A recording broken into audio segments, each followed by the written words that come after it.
பரவாயில்ல நல்லா மதி நாங்க இப்படி நாங்க கஷ்ட நிலைமையில போய் எங்களோட மனுஷனையில இருந்து இப்படி நாங்க தரப்பால் கொட்டியல்கள்லையும் இப்படி எங்களோட பிள்ளையில படிக்க வைக்கல மாத்துலாண்ட செல்லடியில தான் இழந்தவர்.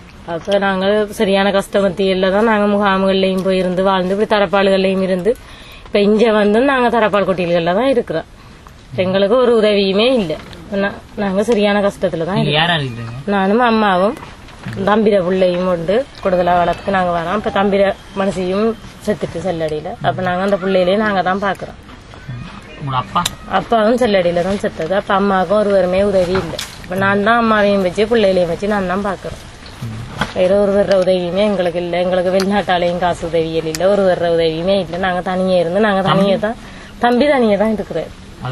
அவர் உழவனூர்ல இருக்கிறாரு, தனிங்க தான் இருக்கிறாரு. அவரும் இங்க வந்து போறதுனால அவரும் வருமானம் ஒன்றுமே இல்ல. அவருக்கும் 3 பிள்ளைகள் இருக்கு. அவரும் அவரோட பிள்ளைகளையும் பாக்கணும். 2 பிள்ளைகள் 2 மாதம் இந்த குழந்தைக்கு 2 மாசம் உங்களோட அவ எங்களோட இருக்கிற கஷ்டம் எங்களோட இருக்கிறோம். நாங்க வச்சு அந்த பிள்ளைய வளர்க்கிறோம்.